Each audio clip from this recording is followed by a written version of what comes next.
It looks like we're talking about Ubisoft again, because a game with a name like Star Wars, backed by a powerhouse like Ubisoft, just crashed and burned so hard that it tanked the company's stocks and led to mass layoffs. So buckle up, because Ubisoft has got nothing but L's this week, and this is another one about their excuses for why Star Wars Outlaws flopped and is currently hemorrhaging the money. So let's dive on in, because this one's going to be a little bit of a wild ride.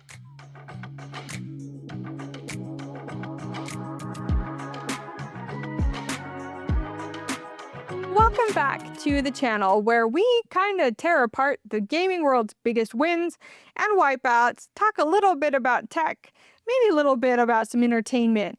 And if you've been following the industry, you know that 2024 was a dumpster fire for Ubisoft. But Star Wars Outlaws, yeah, that was just gasoline on the fire.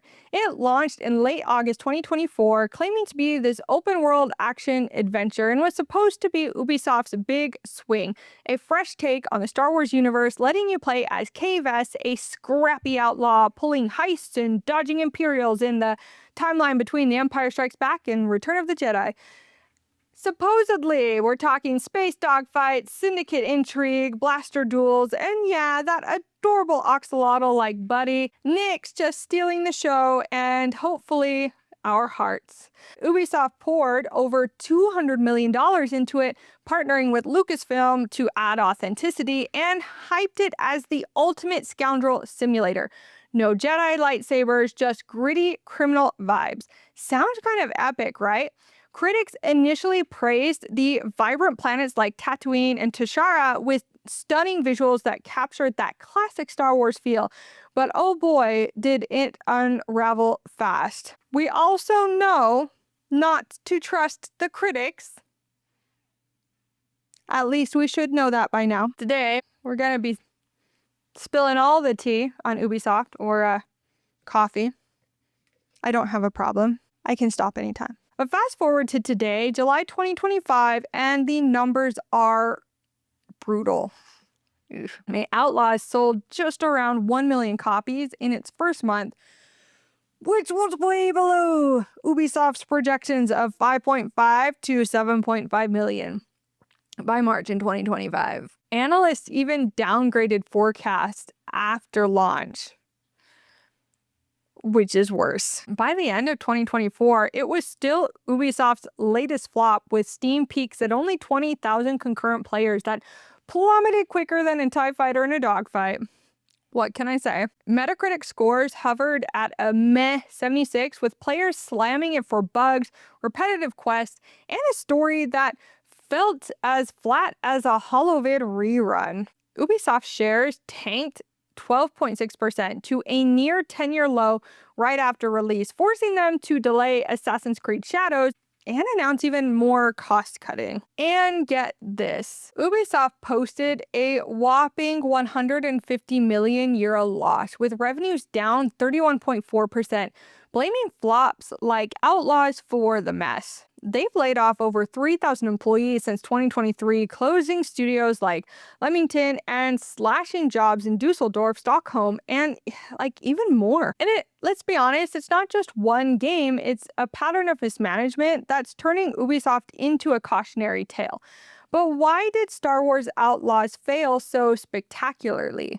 Ubisoft CEO Yves Guillemot tried blaming it on the Star Wars brand being in choppy waters with with declining interest. Come on. That's really just corporate deflection at its finest, dodging accountability for their own screw-ups. I mean, let's call it out here. I have a no-holds-barred list of why this game tanked right at you, Ubisoft, because honestly, you've been phoning it in for years. Oh. let's get started.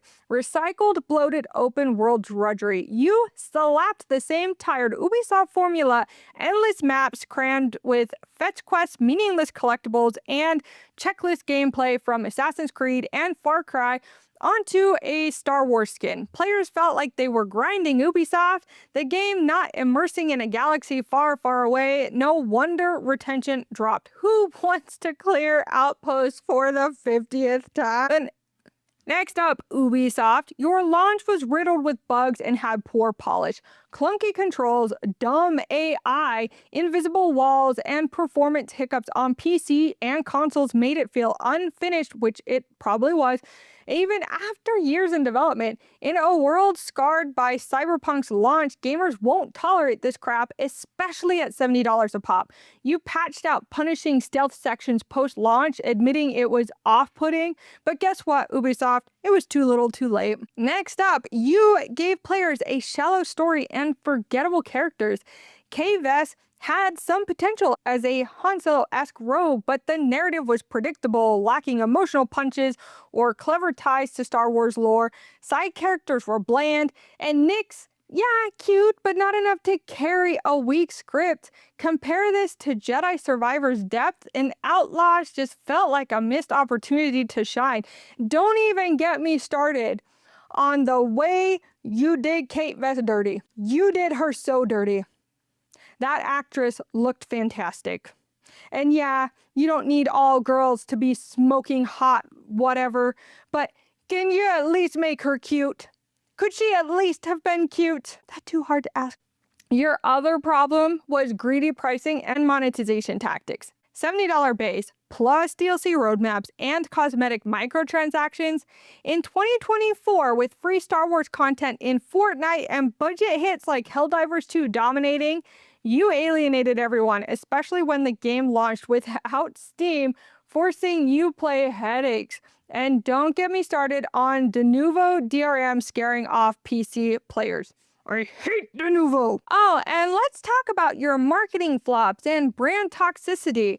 Hype focused on pretty visuals over actual fun, setting up false expectations, and the visuals were crap. Then Ubisoft's rep of you'll own nothing comments in subscriptions, the DEI controversies, and string of 2024 duds like Skull and Bones and X Defiant. Gamers are fed up with your corporate greed and out-of-touch decisions. Outlaws really just amplified that distrust. Oh, and let's talk about how you really like to ignore fan feedback and current trends. You bet big on a single-player open world. Star Wars fans wanted meaningful multiplayer or deeper RPG elements, not another solo slog that felt generic. And blaming the IP, laughable. Jedi Survivor sold millions in 2023 despite choppy waters. This is on you, Ubisoft. You're not innovating. Oh, and isn't there an old Star Wars game that's just like popping off right now? An old game. What was it? Look, Ubisoft, you've got talent, right? Rainbow Six Siege and early Assassin's Creed prove it, but lately it's been one self-inflicted wound after another. Mismanaging budgets, rushing releases, and prioritizing shareholder appeasement over quality has led to this. A company in freefall with leaked emails showing execs scrambling while devs and players pay the price. You're not just failing games, Ubisoft. You're failing your people with strikes in Paris and morale in the gutter and no one wanting to buy your games. You have become a cautionary tale.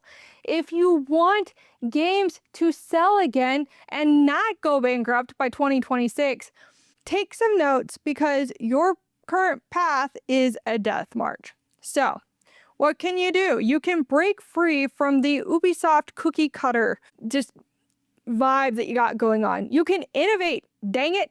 Ditch the bloated worlds for tighter narrative-driven experiences with branching stories, meaningful choices, and unique mechanics. Maybe experiment with co-op, heists, or asymmetric multiplayer, or something fresh that screams Star Wars, not Ubisoft Presents. Maybe actually build your story if you're going to do single player. Maybe it could not look like complete crap. And maybe you could also commit to polish and player testing. Is it really that bad to delay if it's not ready? Maybe invest in robust QA, beta programs, and post-launch support. Listen to early feedback instead of ignoring it.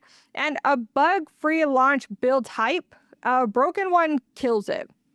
Elevate your storytelling and authenticity. Maybe look into bringing in some A-list writers and collaborate deeply with IP holders like Lucasfilm. Deliver characters with depth and honor the lore. The emotional arcs that stick are the arcs that fans crave. Star Wars magic is still there, you just need to give it to them without shortcuts. Now, price your game smart and monetize ethically. Drop that $70 barrier. Offer affordable editions, day one Game Pass deals, or free weekends early.